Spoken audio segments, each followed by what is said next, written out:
Good evening, ladies and gentlemen, and welcome once again to NOLA Theater Talk. My name is Alan Smason, and glad to be here. Those of you who are used to seeing our show on Monday nights know that it's broadcast on the NOLA Theater Folk Facebook group, as well as my own theatercriticism.com Facebook page, which I set up for social media on my theatercriticism.com website.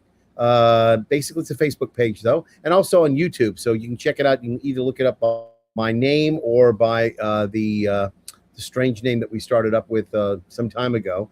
We remind everybody, if you'd like to make a comment tonight, we would love to have your comments. But if you're on Facebook, you need to go to this site, https://facebook.com/StreamYard. That will allow the app that we use, which is StreamYard, to communicate with Facebook and say it's okay to use your real name, so that when somebody such as Janet Shea wants to say hi, we know it's Janet Shea, not Facebook user. That's what it comes up as. So anyway, we don't know who's out there, and whoever it may be, we would love to have you talk with us tonight, because we have a really interesting show. First off, for those of you who are already noticing, the logo there, right there, says the NOLA Project.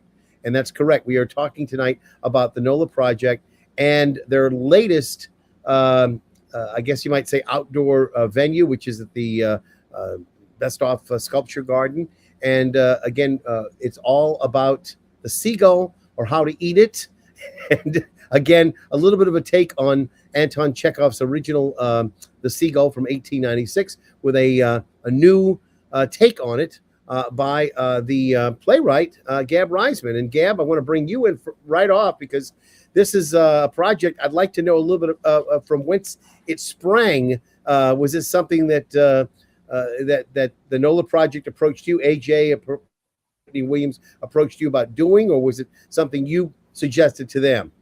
Yeah, AJ had approached me a couple years ago about doing an adaptation of the Seagull set in the contemporary Gulf South. So those were the requirements. Yeah, it was definitely. And true to your form, as you did in Taste, and I think what is it? Behind the Wall, what was the name of it? Catch the Wall. Both of those were also set in New Orleans, so why not? Now this one actually is not set in proper New Orleans, but on the North Shore, right?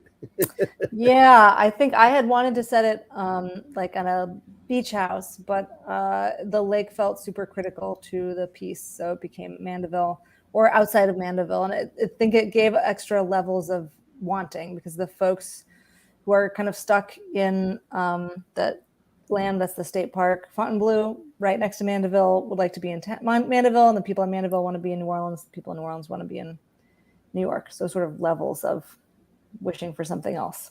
And while you are a New Orleanian, I guess you might say by birth, or I'm assuming. Where are you from? I'm from Illinois. I came here 3 weeks before Katrina. So. Oh, so you're transplant, but you're almost true to form. So, but you're living also in New York many years now. I split time between here and New York. Yeah. Okay. It just seems like you know the city so well. That's why I mistook you for one of them natives out there. Anyway, we have a couple of the actors who are waiting to come on as well. But before I do, first off, in your honor, I have an actual Moscow Mule tonight for you. Nice. In honor of Anton Chekhov. And this is with a real solid copper cup that I've got, with a solid copper straw. Nice. And it's got the original Cock and Bull ginger beer, which is what was made originally with Smirnoff. But it's got Tito's tonight. So I didn't know what you brought, because, as I say, I never make anybody bring an alcoholic drink, especially if they're working I have some programs. Very watered down Japanese whiskey that I'm drinking. Yeah. Very good. Yeah. Let's bring on our other actors right now. I'm going to do it alphabetically. First off, Liz Argus. How are you, Liz? I'm great. Good to be here. And you're playing Irene Andrepont. Is that correct? That's correct. All right. Very good. And also we wanted to bring in Natalie Boyd, who is one of the great actresses as well with the NOLA Project, been around. And she plays Mandi Hebert. Again, this love triangle, it's like a love octagon, I think, isn't it? It's a lot of love that is misdirected at most people. Yeah. So we can go over all the different iterations of who loves who and who's pining for someone else, et cetera, et cetera. But in any event, it's all based on the Seagull. And again, those of you who have not yet seen it, there's only a few more days left, I know, before it's going to take up again and move on. And again, this is at the Best Off Sculpture Garden, like we said, but it's been on for a couple of weeks. I would have actually been able to promote it a little bit more last week, but we already had a show that we had planned. So AJ Allegra and I discussed it. We said, well, let's do it before, it has to leave anyway. So we're so delighted, first off, to have Natalie on. This is your first time on the show, isn't it? On your show? Yes. On this show. Yes. I've had some of the other NOLA Project people on, but you've been a mainstay with the NOLA Project, and it would be remiss of me to not note that you've been with the project since its inception. No, almost. I was just about. Yeah. I think I was the fourth female company member, actually. There weren't many when I first started, but I've been a company member for almost 13 years now. So. I'm trying to remember the first time. I think I remember. Was it Mr. Marmalade? Was Mr. Marmalade? Mm-hmm. Yes. Yeah. So okay. I sometimes I have a good memory. Yeah. And Liz, of course, a lot of times you will, of course, be noted for being on stage in one of the prominent singing roles at Tulane Summer Lyric. There are not many roles that I've seen you in doing a lot of acting like this. Most of the time, it's musical theater. So how did you fall into this? How did I fall into it? Yes. Well, I guess about 5 or 6 years ago, I started thinking, boy, it's been a long time since I've done a non-musical play. I sure would love to do one. And I was talking to AJ Allegra last summer, and he said, well, why don't you come do the Seagull with us? And I said, hell yeah. So I'm just, it was something I've been ready to do something like this for a long time. So I did a lot more straight theater when I was a much younger actor. And then, sort of like the bulk of my, I don't know what you call it. My prime years were spent doing musicals. And so this has been really, really good. I'm really grateful. Well, you've had very, very, I guess they call them legs. You've had long legs, at Tulane Summer Lyric. And it seems like you filled in so many, from Victor Victoria to so many of the other different shows, just fantastic work that you've done. So it's a credit to you that you've been able to maintain that. I don't know what you brought in. Anything that you want to mention, what you have? I have tension tamer tea. Okay. Is it like chamomile or something like that? It's got some kind of herb in it. Okay. I don't know. Natalie would know. What is tension tamer tea? What do you have? Me? You? Yeah. Oh, I just have Diet Coke because that's all right. That's what I bleed. So yeah. I'm just made of Diet Coke at this point. And again, I'm assuming that Liz came into this by asking AJ, but did AJ approach you, or did you ask him about taking on one of the roles? Well, I have very deeply always wanted to do Chekhov because very, very selfishly, I have wanted to play Masha in the Seagull since I was in college. So I have been wanting to do the Seagull since I was about 18 years old. So I was always like, we should do some Chekhov. And everyone was like, nobody goes and sees Chekhov. So AJ was smart to get, an adaptation happening of it, to update it and set it in New Orleans, because God knows people from Louisiana love watching plays about people in Louisiana. So it's true. It's true. So Gab wrote a phenomenal adaptation of the Seagull that isn't very different from the actual Seagull, which is she just somehow made it funnier and better, which is great. Which is I mean, you couldn't ask for anything better. And then, but when AJ decided, sorry, this is a very long answer for your question. When AJ decided we were going to do the Seagull, I was like, I'm Masha. No one else can but me play this part. And if you do, I will burn the company down. And I will. And so that's basically how it happened. At AJ's first meeting that him and I had about the project, he was like, well, Natalie is Mandi. So just so you know, that's been Yeah. Sorry, Mandi. I always call her Masha. It's Mandi. Masha. Yeah. So Masha became Mandi. What was Irene originally? Was it Arena is Arena? Arena. Yeah. Okay. So you kept a lot of the names similar. And again, you've got a couple of characters in there. I don't think that they've got the part that Kyle Andrepont plays, for instance, in there. He's probably a drunk, but he's not missing the French Quarter, as it were, and some of his old haunts, right? No, I mean, he's definitely Peter is like Petrov or something. The brother is very similar. He's same vibes, less gay. That's it. Yeah. A lot less probably in the original. Now it was interesting because in some of the director's notes, AJ Allegra made note of the fact that when Anton Chekhov's The Seagull first was produced, it was what we would call a flop. It took some time for it to be reorganized. And the same thing happened to Bizet. When Bizet died, he thought that Carmen was a tremendous disaster for his career. But after he died, 3 months later or so, they mounted another production of Carmen. And all of a sudden, everybody loved it. And I guess that's sort of what happened with this one. I'm not sure what he changed or what he did differently from the original. And if anybody knows, they can chime in. But so I think weirdly, he wrote it initially as a comedy. Like when he was writing it, he had was writing letters to his wife being like, I'm writing this hilarious comedy. Everyone's terrible. And it's about art and how artists are kind of intense and too much.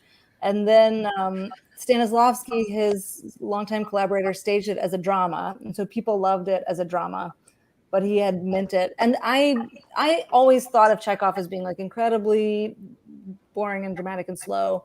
And I had planned to shake up the script immensely. And then I read it and I was like, this script is great. So funny. There's nothing, so little that needs to get changed. It's like really funny if people just pay a little bit of attention. Really funny. Yeah. I mean, it is a funny script. I mean, again, notwithstanding some of the local commentaries about some of the local aspects of it, but I think it would play well in Philadelphia too. People would not necessarily be confused as to where the setting is because it's really, it really is a universal kind of a story. I have a note in the front of the script that it can be sort of adapted to everyone's rich lake town right outside of their city. I think there's something that's like very universal about longing for something you don't have, and also this sort of conversation about art and art making and aging. That's universal. So yeah, and people are terrible everywhere. So yes, not necessarily here, but yeah, everywhere. So I'm going to be showing some pictures in a little bit of some of the cast members. Due to the nature of the way that you had the interaction of a lot of people, Gab, it's a lot of conversations between two people at a time, and a lot of the pictures more or less show that aspect of the play that a lot of times it's 2 shots, another 2 shot, another 2 shot. In some cases, a 3 shot of somebody, 3 people together. But in aspects of the play, when we take a look at some of these, you're going to see a lot of the interaction that's going on is between 2 characters at a time as they're expressing their love that has gone unfulfilled, or as they're expressing their love for somebody that they are lusting after, and maybe in some sense, or that they wish would be fulfilled. So let me go ahead now. I think the first picture I have, Liz, is one of you and Garrett Prejean. And the seagull. Yes, and the seagull. Seagull there. I'm not quite sure if that was posed or what. Was that actually? No. I think that was taken. That was taken. Yeah. It's at that's like the very last tableau. Okay. The final. Yeah, those photos were taken by John Berwa. So this would be like Act 4 or 4. Yeah. Okay. All right. So we get that aspect of it. There you are, Mandi Hebert and Barry Barry Tishman. Tishman. And We're again, drunk. We're drinking mezcal. I know that you were drinking mezcal, and that's nasty stuff too. I've never had it. Well, take my word for it, please. Take my word for it. I believe you. So, and I know that Garrett shows up in another shot later on. I think with Nina there. That young actors there. Garrett, of course, has been around for quite some time. He's established his credentials, but she's very young. Where did you find her to, or where did AJ find her?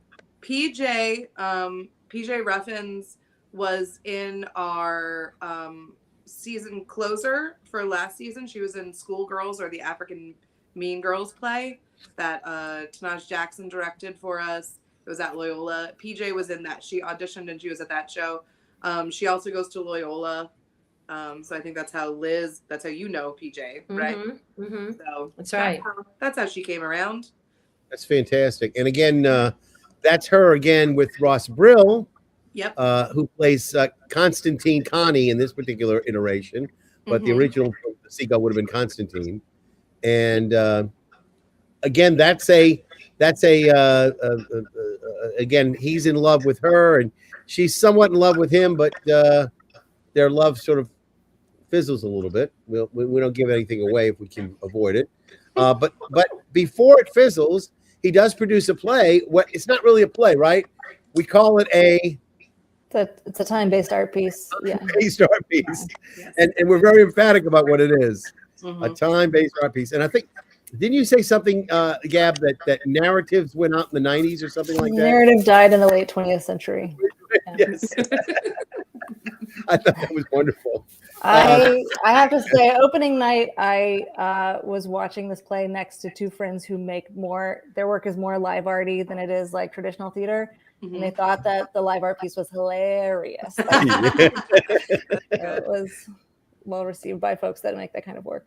That's good. And I know that a lot of times you've got some words, because I got a chance. Thank you very much for doing it. I haven't had a chance. I apologize to get the review up. It's been like chock-a-block. They've had opening after opening after opening, and I've been trying to get these in.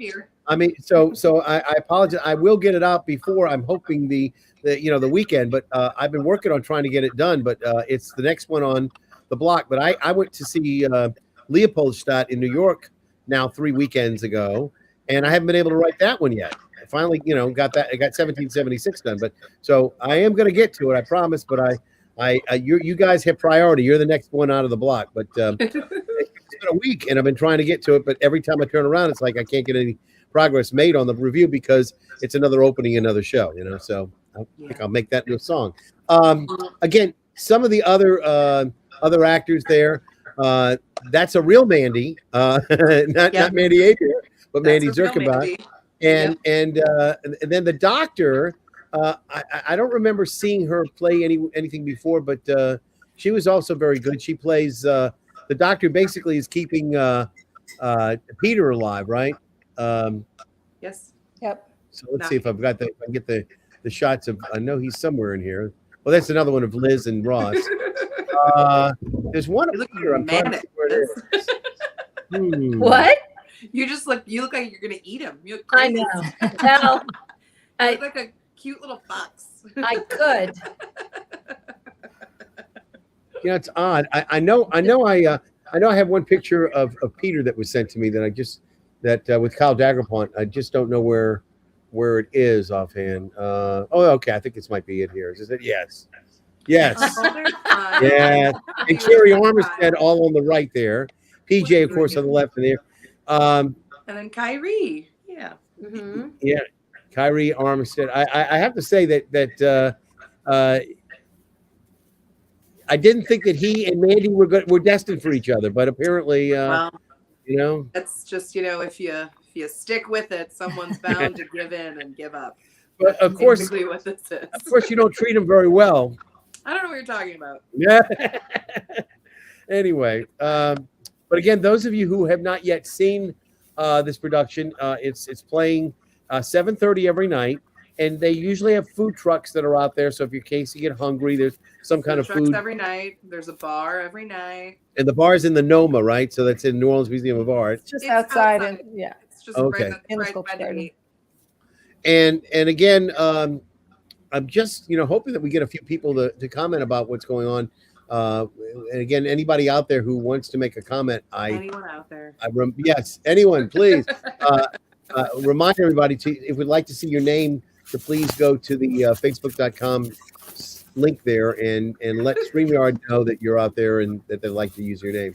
So Gab, if I may, just to go over this particular play, as we said, is a basically a revamp, if you will, of the original. But most of the stuff you've done has been original, right? I mean, so Yeah, this is my the sorry, go ahead. Different for you to do one based on somebody else's work and an adaptation like this? I've done some adaptation before, but this is definitely the closest. I did an adaptation of King Lear a couple years ago that they produced at Tulane and a bunch of other spots, and that was like a drastic reimagining. That was like 3 sisters play all the parts, and it's like fast and loose, and it cuts back and forth between the contemporary story and a reimagined retelling of Lear. And I really expect to do something similar with this Chekhov piece, but I didn't feel like I needed to, and I am so delighted by it every night. The actors are really killing it, and I laugh every night. I laughed as I wrote it. It was sort of the perfect pandemic piece because I started writing it like in March of 2020, and I had the script there. I just had to like look at it and translate it, so then I could feel like I was doing work in a time of like very unscheduled theatrical collapse. So yeah. And in terms of AJ, the way he approached it, did he talk to you extensively before taking the helm of the project, or did he just read the script? The AJ is great, and I think the NOLA project has been really lovely, entrusting me to do whatever over the years and continuing to produce shows of mine that make no money. They are lovely, and I thank them for that. AJ was really just like contemporary Gulf South. Also, Natalie's in it. That was it. Those were the 3 things that he said to me. So the only stipulations. And it came out. I threatened to burn it to the ground. He had to repeat it to you. It came out really. I think my initial reading through the script. I think before I read any of it, I was like, my initial take was like, Connie dies and nobody cares. And then when I read through it, I was like, okay, maybe someone cares, but. I was really, really interested in some sort of reconciliation between Nina and Irene. And I was interested in making it more about the women's trajectory and about their sort of interest in their careers and continuing to work. Then there are these threads, I think. So much of what Connie says is language borrowed from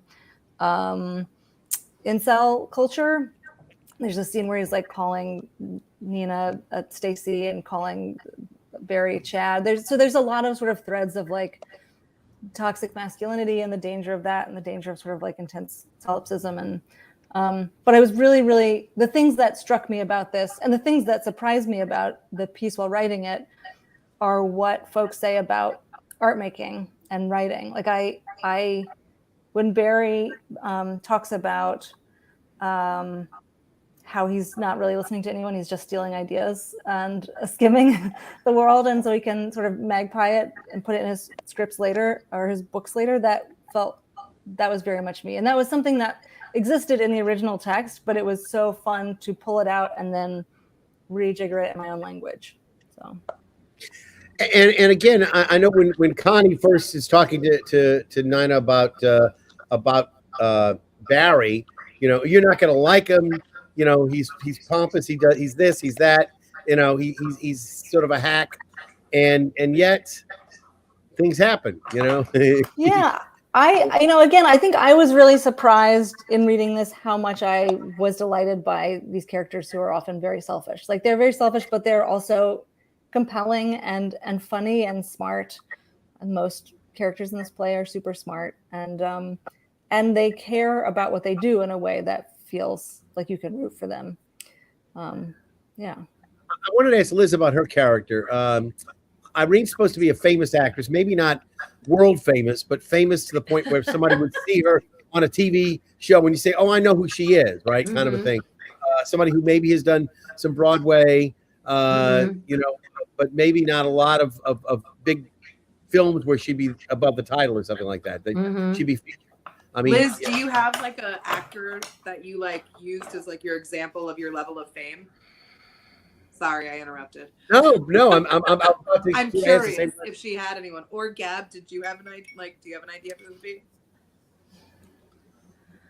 I was thinking somebody like maybe Betty Buckley or maybe somebody you'd recognize. To be honest with you, Natalie, I have to say no, I didn't, because that's okay. But yeah, you know, I think of Betty Buckley, because I feel like Irene loves working on the stage enough that she, my husband and I have talked about this. You know, he'll say, "Whatever happened to that actress?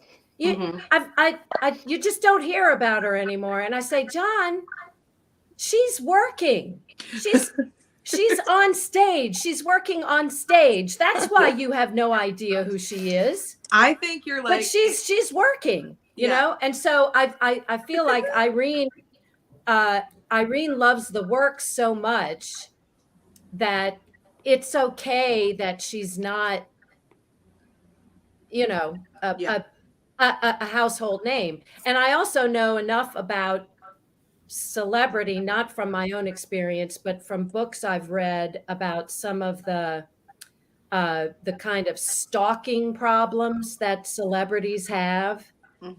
That Irene is kind of lucky that she can walk through the streets of New York and be a little anonymous. You know, that she doesn't have a bodyguard. Sure. You know, I think you're like Amy Morton. That's who I would pick for you. Because Amy Morton is like a member of Steppenwolf. She does a shit ton of theater, but she does TV and movies, and people who are cool enough would know who she is. I am not cool enough. Neither am I. You would know Amy Morton if you saw her. But I know Betty Buckley. I guarantee she was in one of those Taken movies with Liam Neeson. You know, and just what I'm saying, she moves from some of these things. So, oh well. I think I was really thinking about someone. I didn't have for Barry. I was really thinking about specific. Who's Barry? Career writers. Oh man, I can never remember their names. It's like Jonathan Safran Foer, like all those. That terrible. Or that guy that's like, who's like got really nice glasses and his children there. Anyway. There's a couple of different guys. But for Irene, it was like someone who did art house films in the 80s and 90s. So sort of moved in these like circles with Jim Jarmusch and Parker Posey and had a nice like art house film career and then aged out of it. You know, sort of like people dropped her. Was it Jim Jarmusch? Jim Jarmusch, or was it David Lynch? Both. I think she worked for both. Yeah. I recently saw a stand-up show in New York with Janine Garofalo doing stand-up, and it was amazing. And it was like she's a bit younger than I think Irene is supposed to be in this piece, but it was the same sort of thing where it's like she's just been doing stand-up since she stopped being in films more or less 20 years ago, and is amazing and looks great and feels like is still working and still getting joy out of it. So I'd like to ask the two actors, if I may, Gab, about sort of their ideas about who they. Obviously, Liz has already talked, but in terms of Natalie, who did you base Mandi on, or was it from reading the Chekhov and you try to emulate what the original was? Oh, it's just me. It's me. It's mostly me. No, I mean, like when I read Seagull when I was in college, I was 18 and I didn't think I should be Nina. I thought I should be Masha. So I think there are two different paths you can go down as people. And I was never a Nina, and I'll probably never be a Nina, but I always thought I was a Masha. And so she's just, that's I didn't base it on anyone, but what's on the page and what's in my sad little brain. So I guess that's all it is. So, but everyone's had unrequited love. Everyone can relate to deeply unrequited love that goes on for far too long. So, and in terms of your eventual spouse, as far as it goes, would you believe that would be the way you would treat a real life situation? Me? I don't think I'm No. that heinous. No, I'm not as mean. So when you said it's me, it's not me all the way. It's just Sure, no, I don't think. Well, Mandi isn't mean. I tried to be very specific in that she is not a mean person. Specifically in the first half of the play, she is just a very sad, very depressed person, a very introverted person. And Simon is just her sidekick who she doesn't necessarily want, but she knows she sort of needs. And then, inevitably she gets a little healthier and a little happier. And she's like, "Oh, this guy's never going away. I can't. This is as good as it's going to get." Connie is a mess. Simon has a job and health insurance. Might as well. I mean, at this point, if someone asked me to marry him who had health insurance, I'd probably say yes. So. okay. It's hard out there. It's a big deal. I know it is. I got married for health insurance, actually. Kyrie, I'd say, yeah, come on, what a babe. So does that mean my Medicare makes me an attractive partner for somebody? Definitely, yeah. I mean, I think so. Yes.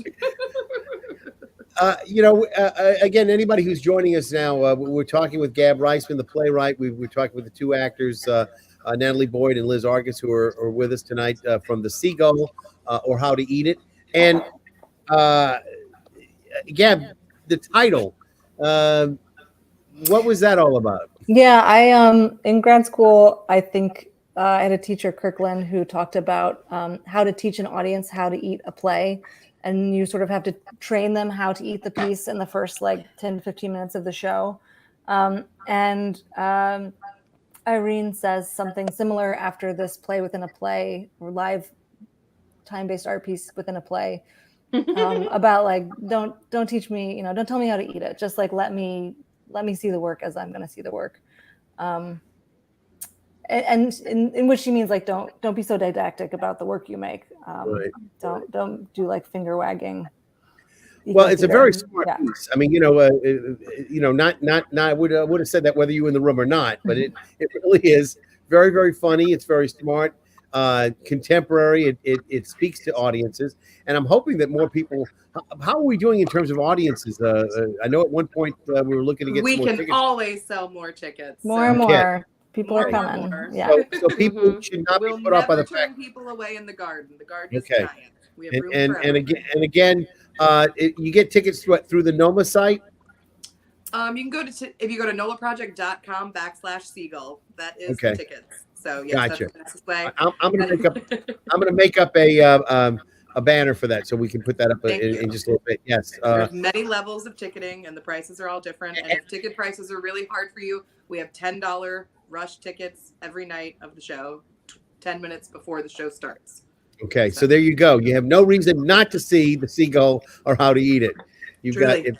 Money will not be standing in their way. Now, it might stand you away from getting a drink or taco at the truck. Got lots of food and drink. That's right.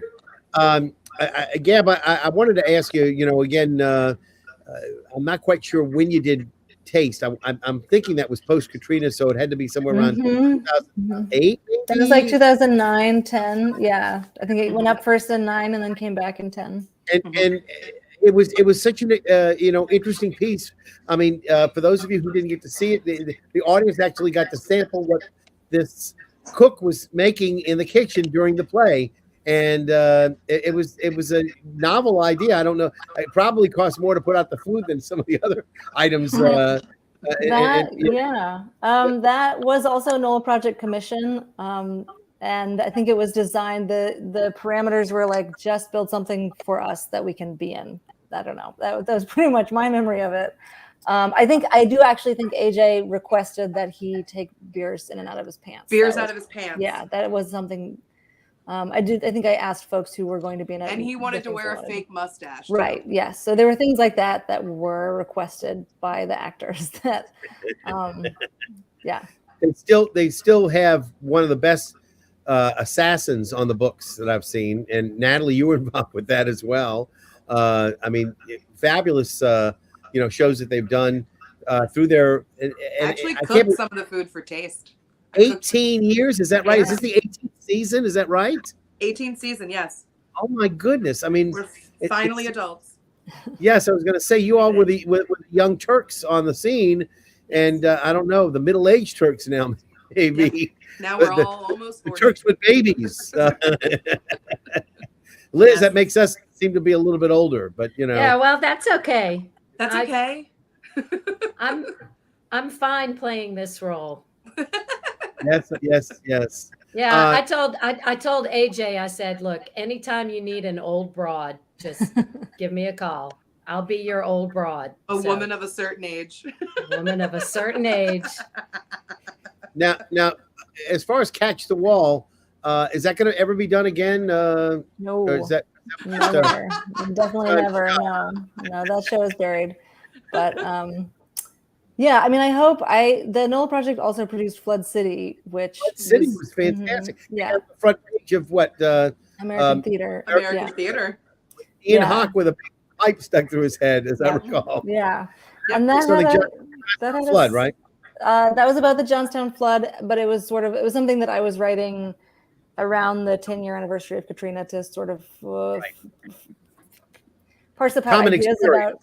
it was sort of about disaster recovery and like where we put disaster in our bodies and how we sort of push through or don't push through those things.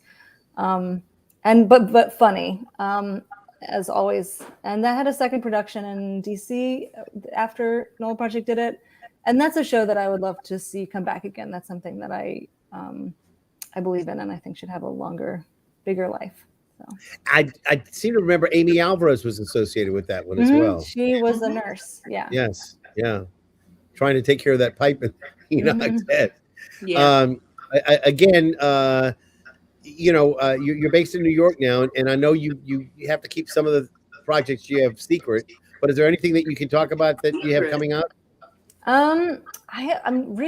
This is like a year of, in terms of theater work, revamping a lot of things in the coming months. I have a show that was a commission. It was like a dual commission with like EST is a company in New York and Barnard about climate change, and it's about like a imagined town that's very much like the town of Jean Lafitte that learns that they're not getting levee protections that the state promised them. And so that there was a workshop production of that years ago, and it's right now it exists as a play with songs, and I'm in the process of turning it into a full-blown musical. Wow. And there's also a theater troupe within that show. There's like a theater troupe that comes to this imagined town called Jeune Terre that's in the bayou to make a play about this community that's going underwater. And then the play jumps. The first act is sort of set in the present, and then the second act is 10 years in the future when that town has gone underwater. The city, much like Ile-de-Jean-Charles, has moved 20 miles up the road, and the theater company is doing gangbusters, doing very, very successful touring the show about this community that didn't make it. So, in a case like that where you do a musical, do you normally work with somebody ahead of time as far as the music goes, or do you do the book first? This production, I have a composer that's been working with me the whole time, Avian, who's really lovely, who's New York based, and we have a funny process. I do not know how to write songs at all, so I listen to other people's songs and then redo the lyrics to fit the play, and then he takes that song and puts new music to it so that you can't realize that I stole it from like Sylvanessa or whoever I was sort of listening to when I took it. Yeah. Nobody's going to argue with success, right? As long as you steal from a good source. He's like, this is a way that people do it all the time. And, if you listen to Hamilton, it's pretty clear that's the process of Hamilton. I think Lin-Manuel is probably guilty of stealing from himself. If you listen to some of the lyrics and some of the songs he did in The Heights and even in Bring It On, there were certain things that reminisce, they resonate in Hamilton, and For Yeah, sure. all Andrew and Lloyd Webber and like musicals sound the Destiny's same. Child, and Yeah. there's definitely early '90s hip hop a sort of lot threads. of old school hip hop. That's what I would say. Liz, you and I go back so long. We remember Tupac and all those other great. Go back so long. Yeah. West Coast and East Coast. Tupac and Big. All the big ones out there. Biggie. Oh. Anyway, we'll leave it at that. I'm hoping that people will make some comments. The only comments I've seen so far have come from some X-rated sites, and I won't let those people get on my show. Yes, let's go. Yeah, no, they, Natalie. long girls. This is the What do the they need us TV. to Yeah. do? Did they ask for something? No. They just wanted to show that they can come on and make us uncomfortable. That's All basically right. Well, it. I'm not interested in that. So again, anybody wants to make a comment, we recommend everybody go to that site, let us know your names, etc., and let us know you're there. I mean, we've still got a few more minutes remaining of the show, and I really wanted to talk to AJ as well, but AJ's got a board meeting tonight, so of course he's attending to business, and I appreciate that. But as your director, he's sort of the person in charge. He does all the casting, even when he knows he's got to make one casting choice for Mandi. Yes. And of course he was the one who got Liz on the project. So it's wonderful that he's there. Now he's got another associate artistic director, if you will, assistant co-artistic director, who's working with him, Brittany. I don't know. Have you worked with her at all? Brittany's fantastic. Yes, Brittany's awesome. We're very really happy. Wonderful. She did that wonderful. Was it Treasure Island that they did? Trying to remember the name. No, she wasn't in Treasure Island. Brittany was in. It was a children's thing, right? Which she did. The garden show. Yeah. It was. Oh, she did Tell It to Me Sweet, Mhm. which is sweet. Which Right. is she wrote that for the last fall. That Tell was It the to Me first Sweet. show, and then she was in the Harriet Tubman play that we did. Yes. For the pandemic. And that was unfortunately, I don't think enough people got to see that show. There was so much good about that show as well. So funny. It was great. So well done. Yeah. I mean, super well done. And unfortunately, was it Samantha Bowyer? Mm-hmm. Yes, she played. I'm trying to remember some of the other people. She played Harriet Tubman. Yeah. Although I think her name was not Harriet Tubman. It was like Harry, right? They called her Harry. Yes. Yeah. So. Yeah, but I love Brittany is wonderful. She is. Yes. An amazing co-artistic director and a really good singer. I don't know if you ever get a chance to use her. She's a very good singer. She's an amazing writer. She's a novelist. She's like got a series of novels. Yeah. She's got a lot going on for her. More than a lot of other people. Yes. But she also made a very cute baby. So very cute baby. And the recently deposed stage door idol for 3 years in a row, 2019, 2020, and 2021, due to the fact that they didn't have any competition going on. Oh, good. Good for her. Great. Love that. Which brings me to ask, Gab, you said you wrote this during the pandemic. Mm-hmm. So, do you feel like we've gotten through now? Are we reemerging? Has theater changed in any way? Is it the same? I think this is everyone can speak to this question. I was just at another Zoom conference earlier in the day talking about this. It's so super hard. I think that nationwide right now, our audience capacity is below what it was pre-pandemic. We lost a lot of technicians and builders and sort of folks who make the sets and do back end work and scenics. Folks, during the pandemic, people moved to film and realized they could make a lot more money there. And I think that we are still just trying to figure out how to get audiences back and also how to do theater in a way that doesn't burn us out. Which is hard. Yeah. And in conjunction with what you were saying, not only did people realize they can make more money in film and not have to work as hard, but the other aspect of that is that because of streaming, because of all the digital services that are out there, there's a lot more work to be done. They don't get paid as much as they probably would have 10 years ago for the same kind of work, but there's more work to be had, more projects, more more streaming services, more films and series that they're doing. Yeah. Also, people just don't want to leave their houses anymore. Everyone got very comfortable watching everything from the comforts of their own home. And so I think a lot of people are like, oh man, got to go outside. Okay, got to get dressed. Oh God, got to put makeup on. And I think that's still just like a whole thing that we're still sort of getting used to doing again, because we're just little humans and creatures of habit, and everyone got very cozy for 2.5 years. And it's got to be like a really good reason to leave the house now. So we're trying very hard to make it worth leaving the house for. Yeah, I think there was just so much. There was so much energy and anxiety that was spent during the pandemic. Sure. You know, so many things you were worrying about that we're all sort of our adrenals are all burnt. Totally burnt Well, out. yeah. Liz, how did you do? Well, I didn't work. I didn't work for 3 years. So,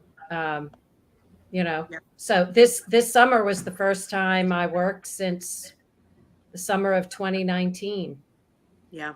Yeah. So, and it wasn't just the exhaustion from the pandemic itself, which was the disease and the trauma and the fear and the lives lost and the people that we knew and all of that.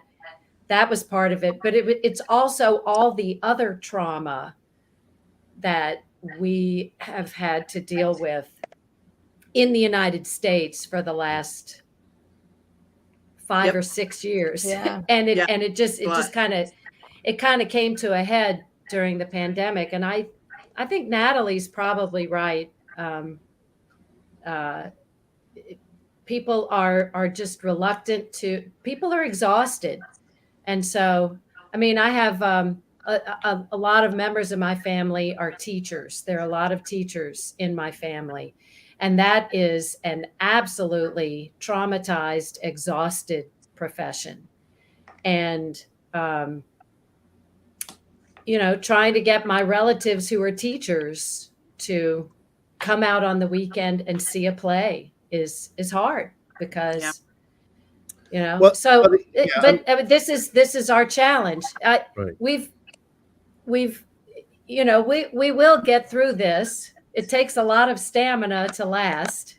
And I think there are enough of us with the stamina to stick it out. But there's just so much change and so much flux going on right now. So in our culture, in theater education, in how we're bringing new talent up into theater, in the stuff they want to do, and I think I might be an exception for somebody in my generation that I actually find this uncomfortable place that we're in right now really exciting and really invigorating. It's frightening, but I know, because of what I know about art history, that it's in times like these that we get this flowering of creativity and new ideas and new projects. And I'm glad I'm still around to be a part of it, I am too. But you mentioned about the teachers, and again, it's the whole idea of there's been the great resignation. The people find that they don't necessarily want to go out and go to work anymore. They want to do things on their own and make themselves happy or stay safe and within the confines of their home. And obviously, I mean, there were surveys that were taken by people like the opera and by the symphony, and they determined that 10% of the people who used to be their patrons will never return. They're gone, and so only some of them have actually passed away. Yeah, like also a lot of people died. A lot of people died, and we can't. People. It's enormous. I think even today, COVID-19 is the number 4 cause of death in the United States. We're still 400 people a day are still dying of COVID. So, you know, So it's in the rear view, maybe, but not quite far enough away to ignore. Yeah. Yeah. Okay. Gab, I hate to be a downer, but that's, Oh, that's you know, right. we've Right. just come through a pandemic. Yeah. we And have. I feel guilty laughing about it because No, it makes me think that the answer in terms of what theater do we make in response to this exhaustion is something that's like totally sensorial. That's like just people laying on a like inflatable air mattress and like things And just, happening to them. And like feathers and just wind like just yeah. no words, no text, just like sensations that are pretty nice. That are and cozy. It's 30 just minutes cozy long sensation. and then it's done and you had the art and it was not verbal and that's it. Yeah. Like the balls that they have over at the McDonald's where jumping like the ball. Stress release. Yeah. Be nice. Yeah. Or a tub of Jello, maybe that would help too. Yeah, I would go to all of those sensorial live art performances. I'd be really into them. So. Yeah. So maybe you know, we have food trucks, theater trucks. Yeah. And just take it to your door. The neighborhood. Yep. Yeah. Yep. Totally. We make house calls. I think Le Petit did that during the pandemic. They tried to take that truck and move it around in different spots. If you remember, they had that truck thing going on as well. So it's a truck that you get in, and it's just a really cozy inflatable cushion of air with feathers and this is great. And music, and it smells nice. Smells great. 20 minutes. It's gonna get. Well, we need aromatherapy, obviously. There's no doubt about that. Right. So, Gab, you know, in terms of we're getting a little bit towards the end of the show. So, in terms of this show, you have how many more before they pull up? Is 4 more shows. That's it. So Wednesday through Friday, and then Sunday, 7:30. Now, there is never a show on Saturday because the weddings. museum usually has weddings. Yeah. But again, Wednesday, Thursday, Friday, and it's 7:30, and again on Sunday at 7:30. And I really urge people who have not yet seen the show to take the time out to go see it. And I know that you all would have if there were to be the case of a rain, you know, out of some sort, that you would have a rain date that would be available. But the good thing is though is that when we do shows in this part of the garden, the new extended part of the garden, there is a stage built for us. So even if it rains like at the beginning of the day or an hour before the show, or we can still do the show. We've been lucky in this new space, because in the old garden, if it rains, you're pretty much done for the day because it's a mud pit. But this is a stage, so even if it rains throughout the day, we can still do a show at night. And it's a beautiful sort of terraced area that the audience is sitting in. It's like a purpose-built outdoor amphitheater. And it's bring your own chairs. I mean, there will be chairs always, for those people who are season subscribers who have the backstage pass. They get a reserved seat, correct?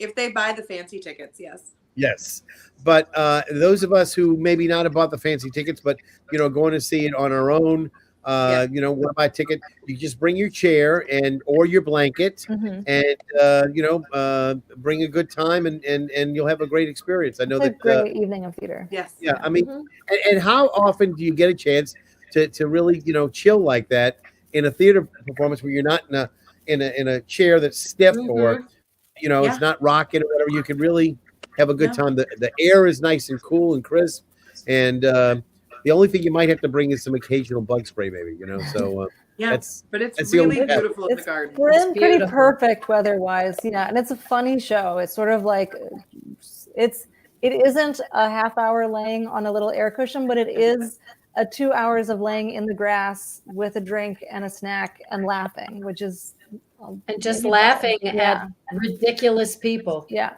And after the pandemic, this is maybe the prescription we all need. Yeah. You know? It's like if Succession was a comedy. That's true. And the stakes were very, very small. And the stakes were very low. It's just Seagull. beautiful people being terrible. Or terrible people being beautiful. I'm not quite sure which. It depends on what you see. Yep. Yeah. So Natalie, once again, it's the NOLAproject.com/Seagull. Is that right? Yep. That'll take you right there. I'm just trying to make sure I get it correct. And tell me I did it right, please. Tell me I did it right. Ta-da. That's it. thenolaproject.com.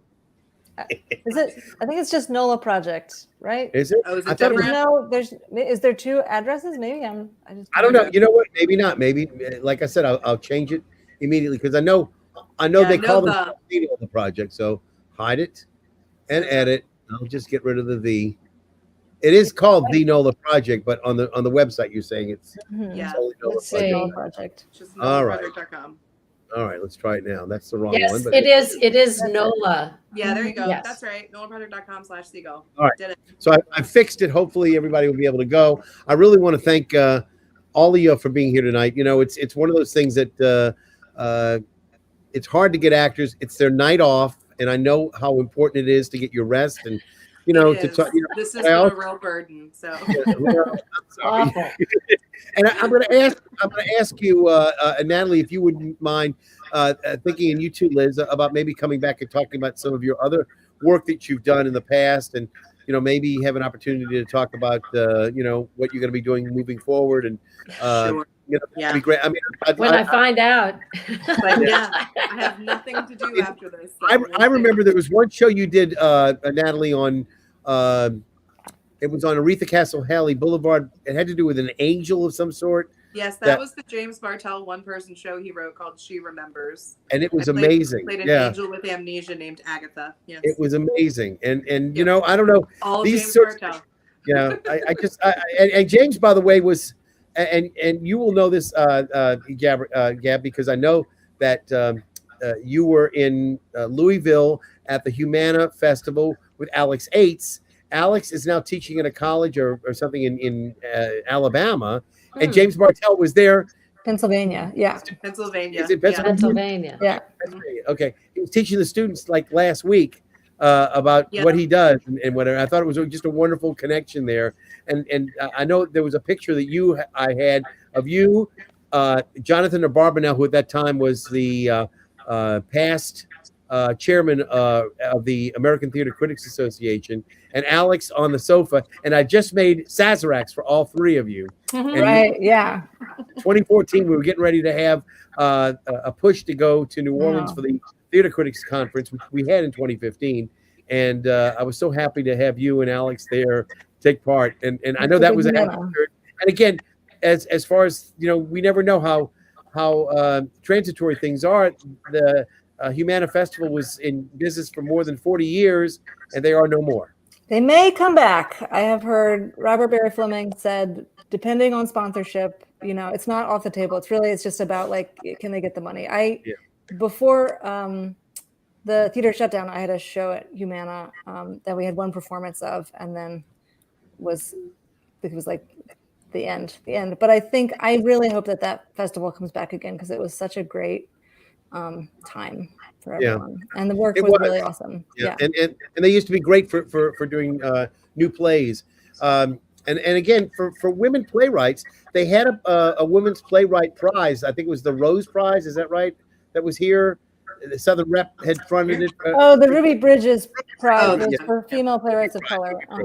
But I don't know what's happened to it. Do you know? There was an anonymous donor that was giving Southern Rep the money, and I think it was only for a set amount of years, and then when Southern Rep became no more, they'd run out of funding before the end of the company. But there's just nothing out there right now that I know of for women playwrights. We have some stuff. Yeah, there's some opportunities. I'd like to see more. I'd just like to see more done. It's important for women to have their voice, especially not only in doing comedies and things of the sort, but other. I mean, we have people like Lynn Nottage, who are writing things and important work, Sweat, etc. And there are a lot of really good women playwrights out there. Sarah Rule, I'm going to be seeing one of her plays coming up next week. It started last week at Loyola. Liz just saw it. Oh, did you? I loved it. She raved about it. It was melancholy play. I want to see it. So I don't. Very well done. All right. Well, I'm looking forward to it. So thank you, Natalie. If I can ask everybody to stick around just for a little bit while I say goodbye to everybody. Natalie Boyd, thank you for being with us. Liz Argus, thank you for being with us. Gab, thank you for being with us as well. Put you back in, so I do that. Liz, and bye, Gab. Thank you so much. Stick around. I'm going to say goodbye to everybody right now. And I want to remind everybody that next Monday we are going to have a special show in memoriam to Scott Michael Jefferson, a great actor from New Orleans who was also in some films, who passed away this weekend.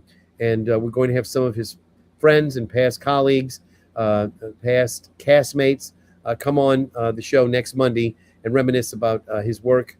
And those of you who knew Scott, you'll be more than welcome to come on and reminisce with us. So we'll do that next Monday, a memorial to Scott Michael Jefferson. And again, thank you again for being with us tonight. And I'll see you at the theater.